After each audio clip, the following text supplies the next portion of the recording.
Fala pessoal, tudo certo? Aqui quem fala é o professor Yuri e hoje vamos para a segunda aula de radiciação.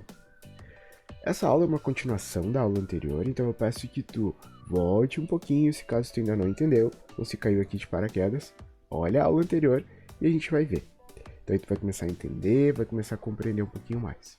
Vamos começar essa aula trazendo um pouco mais daquilo que a gente viu na aula anterior. Vamos lá. Então a gente aprendeu a encontrar raízes de qualquer índice, né? Fazendo a ideia da decomposição dos seus radicandos nos seus fatores primos. Te lanço esse desafio aqui. Eu sei que tu já deve ter feito, se tu é meu aluno, tu já fez em aula, mas se tu não é meu aluno, dá uma pausa no vídeo e tenta, porque agora eu vou resolver contigo pra gente relembrar juntos como é que a gente chega nesses resultados. Bora lá? Então vamos ver aqui, ó. Primeiro caso, a gente precisa encontrar a raiz cúbica de 8. Então, antes de qualquer coisa, a gente sempre vai pegar o radicando, né? Vou até escrever aqui pra gente começar a ter o hábito de lembrar quem é quem. Radicando. O radicando é 8. Vamos fatorar o 8 nos seus fatores primos. Posso dividir o 8 por 2, que vai dar 4. Posso dividir o 4 por 2, que vai dar 2. E eu posso dividir o 2 por 1, o 2 por 2, que vai dar 1. Então daqui a gente consegue concluir o seguinte, ó, que 8 é a mesma coisa que 2 vezes 2 vezes 2. E a gente viu isso lá nas potências, que isso aqui é a mesma coisa que 2 elevado ao cubo. Então vamos lá. Ao invés de escrever raiz cúbica de 8, a gente vai escrever raiz cúbica de 2 ao cubo. Em vez de 8, 2 ao cubo, que a gente acabou de fazer essa conclusão aqui. Então, relembrando o que a gente fez na aula passada, quando o índice da raiz e o expoente do número que está dentro do radicando, quando eles são iguais, o que a gente pode fazer? A gente pode anulá-los. E o resultado basicamente é o que está ali dentro, sem o nosso símbolo da raiz. Então a raiz cúbica de 8 é 2. A gente já pode anular este caso e este caso. Sobram esses dois. Vamos resolver agora a raiz quarta de 625. Vamos lá. Quem é o radicando aqui? 625. Então vamos fazer ali, ó, 625, decompor ele nos seus fatores primos. O menor primo que a gente pode dividir ele é o 5. Então 625 dividido por 5 dá 125. Posso dividir por 5 de novo, isso aqui vai dar 25. Posso dividir por 5, isso aqui vai dar 5. Posso dividir por 5, isso aqui vai dar 1. Então, 625 é a mesma coisa que 5 vezes 5 vezes 5 vezes 5, correto? E essas multiplicações eu posso escrever basicamente como 5 elevado na 4, como a gente viu lá na nossa aula de potências, que eu te recomendo voltar caso tu não lembre. Então, raiz quarta de 625, a gente pode escrever como sendo a raiz quarta de 5 elevado na 4. A gente acabou de ver que quando o índice do radical e o expoente do número que está ali dentro são iguais, a gente pode anulá-los. E com isso, o nosso resultado é o valor que está ali dentro, mas sem o radical. Então, a gente tem como respostas 2 e 5, letra A, tá bom? Então espero que tu tenha acertado. Vamos voltar lá para a nossa aula para a gente seguir estudando alguns outros assuntos. Algumas vezes a gente não consegue saber de forma direta o resultado da radiciação, ou o resultado não é um número inteiro. Então a gente chama isso que a gente tem as raízes exatas, que são os casos que a gente viu em todos os exemplos até agora, que resultam em um valor inteiro tranquilinho lá, bonitinho. Já os resultados das raízes não exatas são aquelas que a gente não encontra um valor fechado. Então, para a gente poder resolver esse problema, a gente tem uma fórmula, um jeito, né? Para a gente identificar. Primeiro, a gente vai fatorar o número, o valor do radicando nos seus fatores primos. Depois a gente vai escrever ele na forma de potência.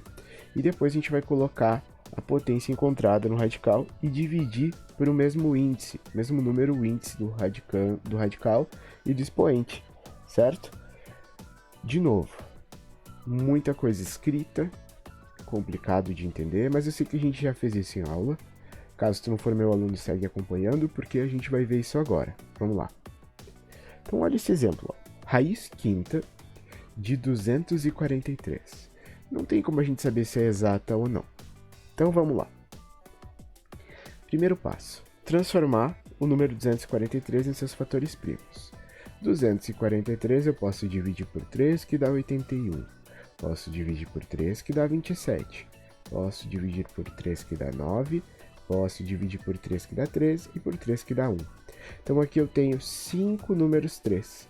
Então, 243 é igual a 3 vezes 3 vezes 3 vezes 3 vezes 3. Essa multiplicação pode ser escrita como 3 elevado na 5. Até aqui foi, né? Depois, a gente coloca esse resultado dentro da raiz. E qual foi a propriedade que a gente viu?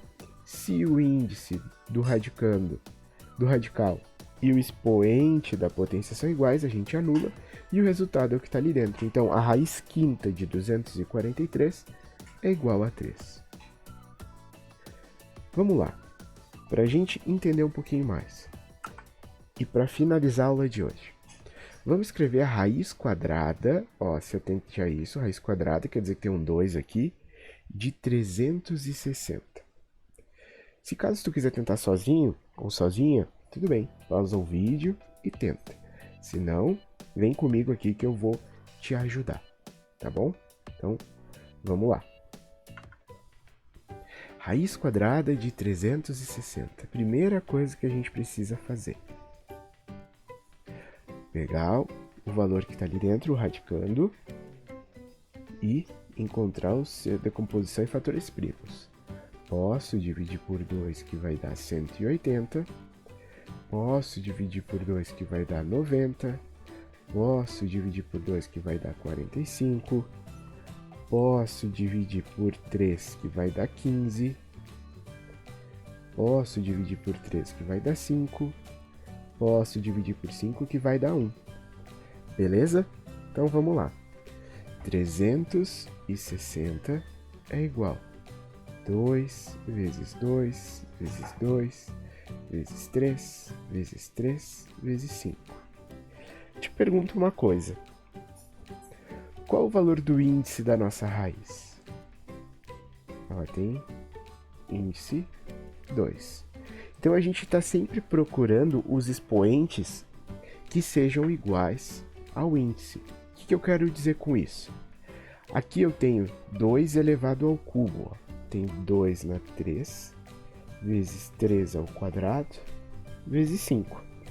Só que lembra lá da propriedade das potências? Eu posso chamar esse 2 na 3 como sendo 2 ao quadrado, vezes 2 na 1.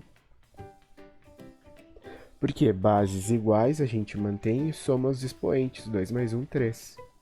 Então a gente consegue ter isso. O que eu vou fazer agora? Seguindo essa ideia, ó, 2 ao quadrado, eu vou trazer esse 3 ao quadrado para frente aqui, ó.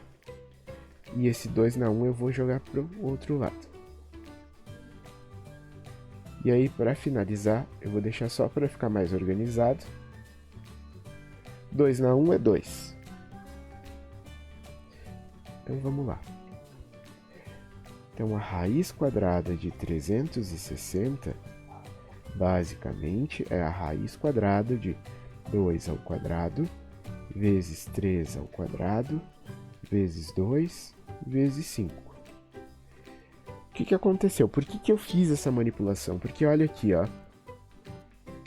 O índice aqui é 2. Eu tenho 2 aqui e eu tenho 2 aqui. Quando todos esses caras são iguais, eu posso anular esses aqui eles saem para fora, com muitas aspas, não é nem esse modelo, porque a gente vai ver ainda a propriedade, mas eles saem para fora da raiz. Como esses caras aqui não têm o índice não tem o expoente igual ao índice, porque aqui é o número 1 em cima deles, ó, são diferentes, o que a gente vai fazer? Eles vão permanecer dentro da raiz como eles são. Agora eu te pergunto, 2 vezes 3 é quanto? É 6. Raiz 2 vezes 5 é 10.